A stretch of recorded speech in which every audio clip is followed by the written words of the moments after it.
Olá, aluna! Olá, aluno do 8º ano do estado de Pernambuco. Tudo bem com vocês? Eu espero que sim. Eu sou a professora Giselma Alves e vim para trabalhar com vocês mais um conteúdo de língua portuguesa. E a gente vai estar finalizando o conteúdo iniciado semana passada sobre figuras de linguagem. E aí, vocês lembram desse conteúdo? Vamos revisar qual é o objetivo da nossa aula de figuras de linguagem? O objetivo nosso é reconhecer e analisar os efeitos de sentido do uso de figuras de linguagem como ironia, eufemismo, síntese, aliteração, assonância, dentre outras, nos mais variados textos e contextos. Para isso, vamos relembrar o que são as figuras de linguagem? Eu disse para vocês que figuras de linguagem elas consistem em fugas discursivas da língua, ou seja, que uma vez que nem sempre uma ideia ela pode ou precisa ser comunicada literalmente, a gente utiliza esse recurso da figura de linguagem. É a criatividade humana que permite uma comunicação fluida e que muitas vezes não se adapta à literalidade ou à realidade palpável do mundo. A gente precisa realmente, ir além, quando a gente quer principalmente expressar o nosso estado de espírito, por exemplo. Há dias que não tem palavras no dicionário que representem literalmente tudo o que a gente está sentindo. Por isso que a gente utiliza esses recursos que a língua permite, que é chamado figura de linguagem. Para a gente entender melhor, se liga no slide que eu preparei para vocês. Figura de linguagem, ela é para todas as possibilidades que sejam alcançadas. As figuras de linguagem, elas abrangem diferentes modalidades. Coloquei para vocês as figuras de semântica, figuras de sintaxe e figuras sonoras ou fonéticas. E cada uma dessas classificações possuem subdivisões com particularidades, cada qual com uma diferente finalidade, para que se possibilite a expressão das mais variadas intenções dos enunciados ou dos enunciadores, Então vamos lá, qual seria o resumo, professora, que a senhora faria sobre figuras de linguagem? Chamamos de figuras de linguagem os recursos expressivos empregados para gerar efeitos no discurso. No caso, se eu quero ser mais irônica, se eu quero ser assim, mais debochada, na hora de escrever um texto, que figura de linguagem eu vou usar? Ampliando essa ideia de que se pretende passar e que não seria possível com o uso restrito e literal da palavra. É aí que a gente se apoia na figura de linguagem. Esses recursos eles podem dar efeito tanto exagerado quanto de ausência, similaridade, lirismo, estranheza. Ele vai priorizar a alteração da construção das sentenças ou da semântica, do significado, ou simplesmente da sonoridade. Quando a gente quer, por exemplo, passar para a escrita o som feito pelos cachorros da minha rua.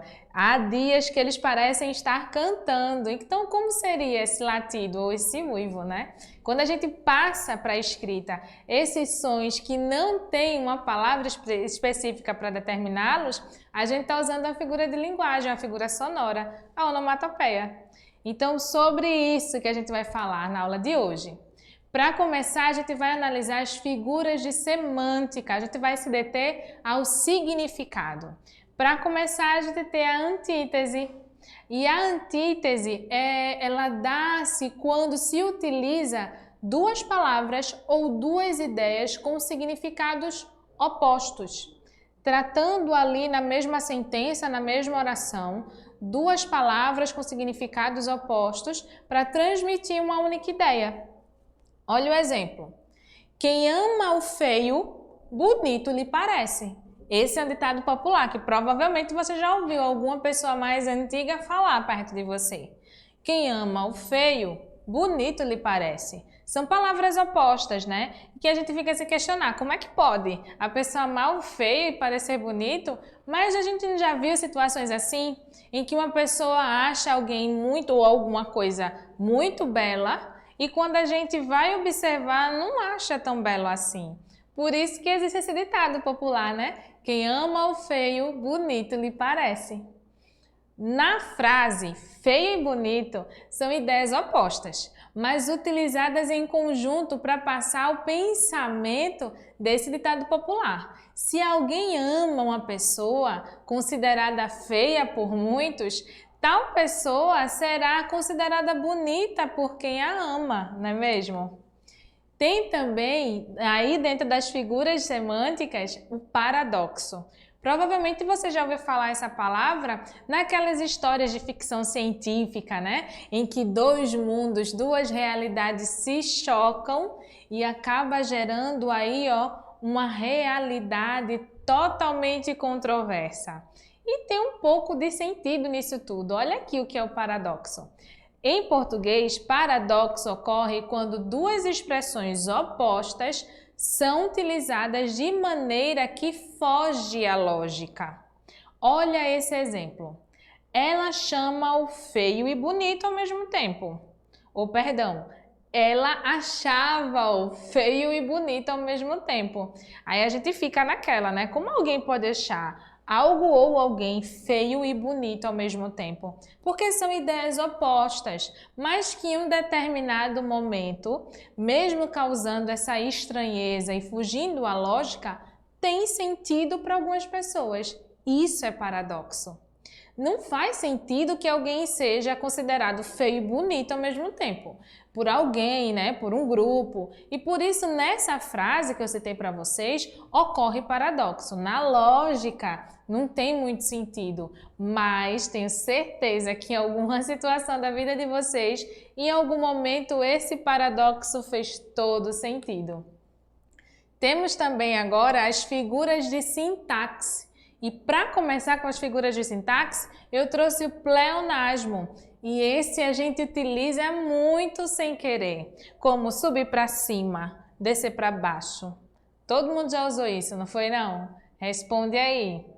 O pleonasmo ocorre, a mesma ideia, é assim, quando a mesma ideia ela é repetida excessivamente. Não tem necessidade de dizer que eu vou subir para cima. Claro, não tem como eu subir para baixo, né?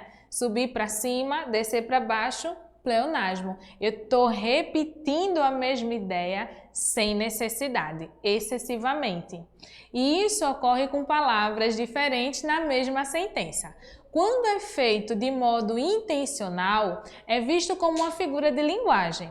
Quando sem intenção, trata-se de um vício de linguagem, né? No caso, o professor de português de vocês vai corrigir logo de imediato, mas não é corrigir de uma forma de repreender, mas de ensinar realmente. Porque o pleonasmo a gente utiliza em situações quando a gente quer enfatizar uma informação.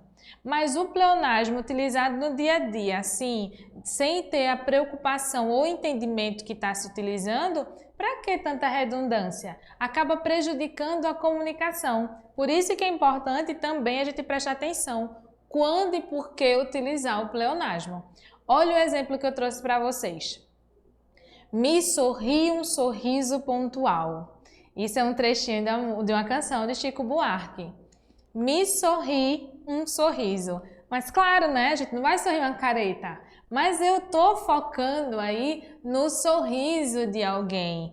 Por isso que a repetição me sorri um sorriso pontual. O foco realmente é o sorriso. Eu quero que você preste atenção nesse detalhe da canção, da informação. A repetição ela é feita propositalmente por Chico Buarque para intensificar o sorriso visto pelo eu lírico e para gerar maior sonoridade também na canção, né?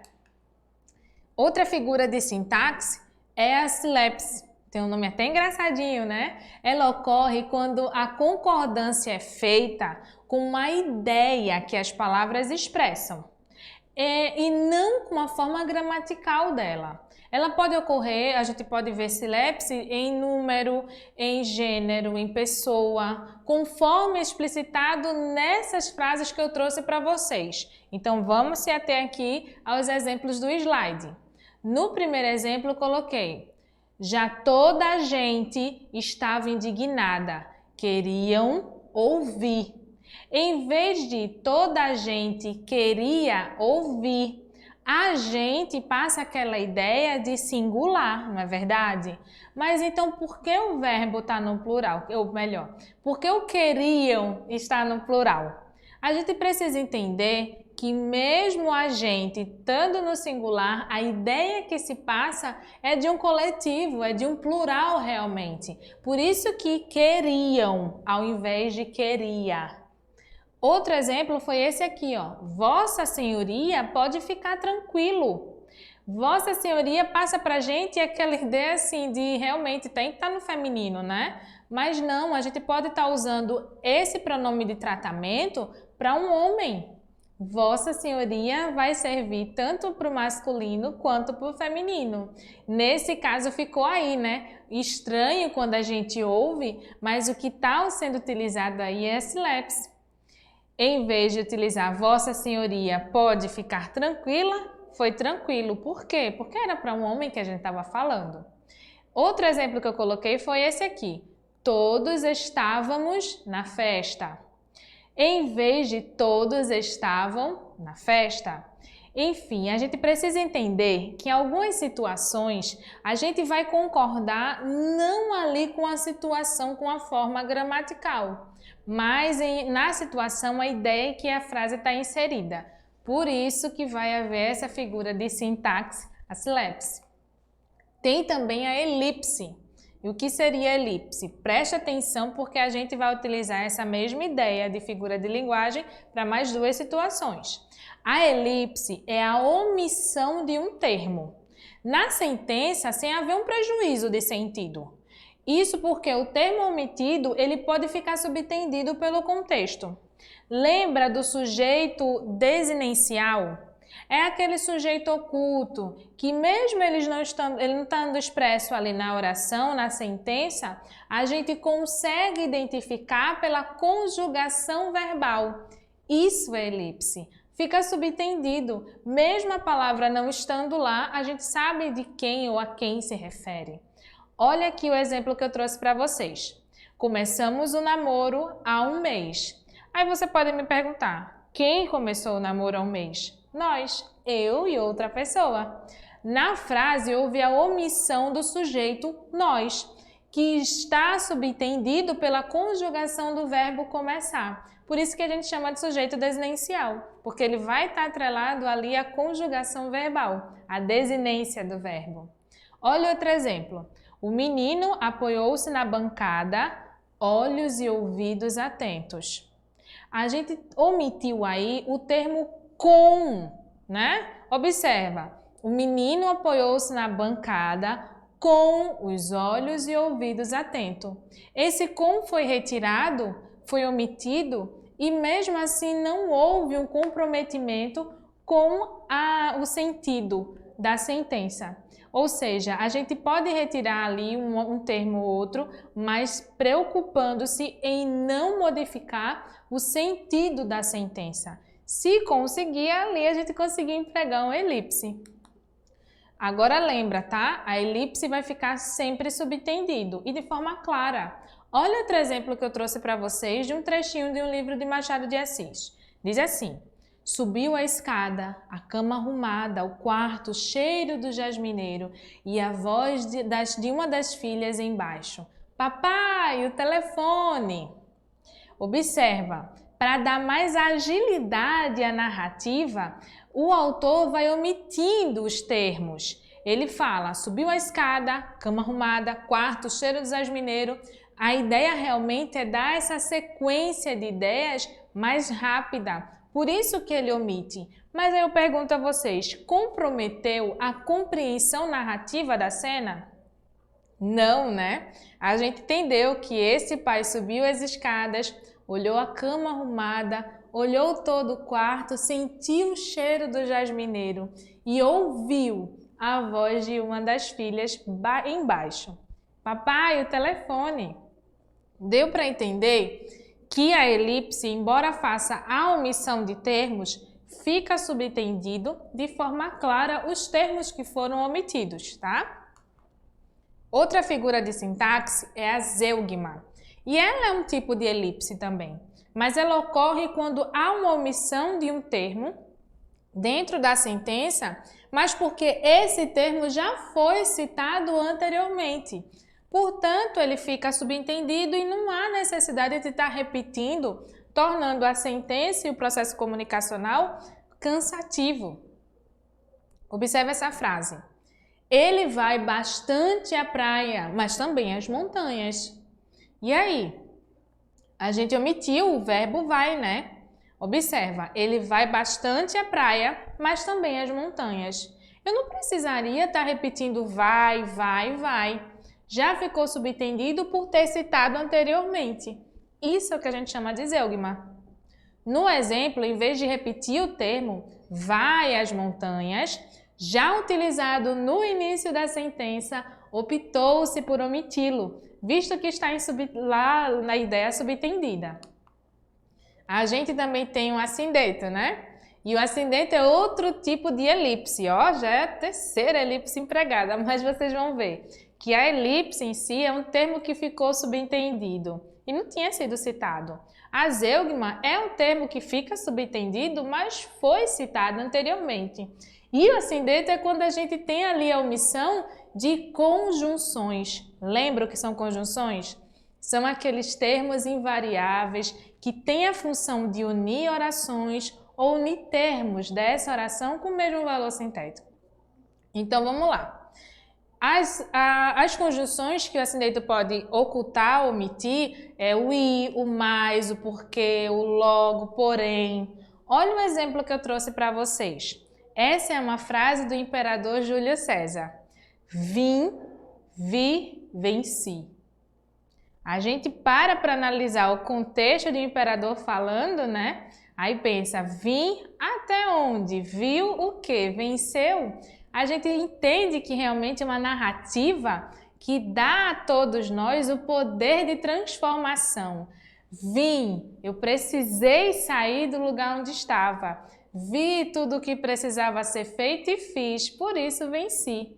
E todos os termos foram omitidos, ou melhor, as conjunções foram omitidas, e mesmo assim a compreensão dessa sentença foi nítida.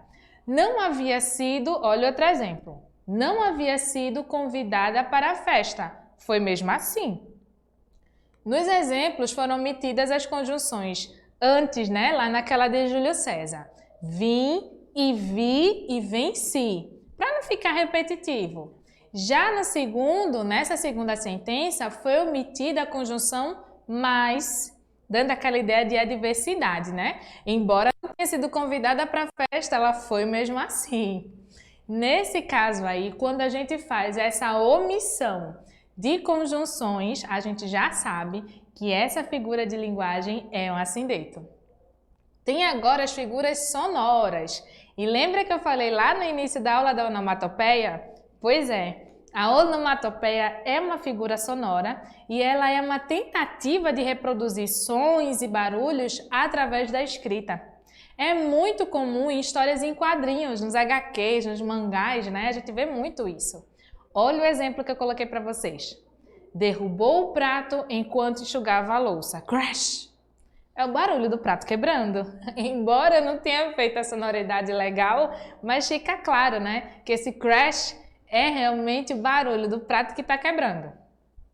Do berro que o gato deu. Miau. Essa cantiga todo mundo conhece.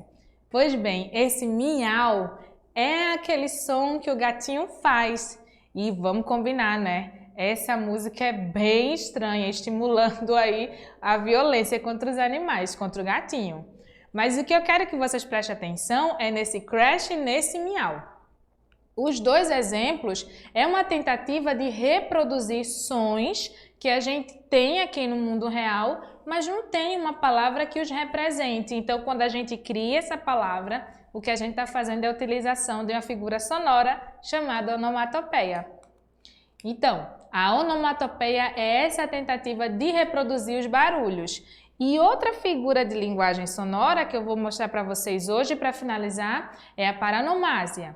E o que é que ela faz? Ela aproxima, é uma aproximação de palavras com sons semelhantes. A gente vê muito isso acontecer em canções, em repentes, em cordéis, poemas, né? Olha o exemplo que eu coloquei para vocês. Conhecer as manhas e as manhãs. Até me embolei na hora de ler. Conhecer as manhas e as manhãs. O sabor das massas e das maçãs. Isso é uma canção de Almir Sater e Renato Teixeira. Nessa canção, intencionalmente, há uma aproximação, né, nesse som, na sonoridade das palavras. Ela pode também, assim, é uma intenção do autor ou dos autores para deixar mais fácil ali na hora de reproduzir a canção. Então, tudo é intencional. A tentativa realmente de haver uma aproximação do sentido melhor da sonoridade das palavras para também ser mais fácil de memorizar. Isso acontece muito nos repentes, nos slam, no rap, deixa eu lembrar mais, no cordel, na poesia. São muitos os recursos, ou melhor, são muitas as áreas em que a gente utiliza esse recurso, essa figura sonora, para mostrar a possibilidade ou as possibilidades que a língua nos traz. E uma delas, com a utilização da figura de linguagem, é deixar mais fácil a memorização.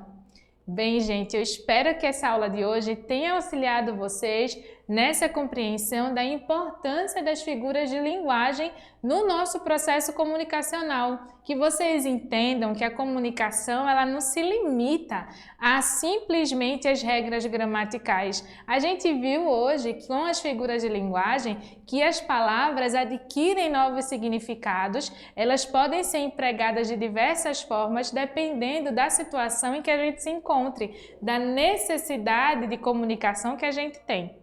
Então, espero que vocês cada vez mais se debrucem sobre esses estudos da língua portuguesa e entendam que estudar português e as línguas é uma necessidade para a vida toda, porque o importante mesmo é a gente se comunicar. Espero que vocês tenham compreendido, tenham ajudado vocês nesse processo e até a próxima. Tchau, tchau!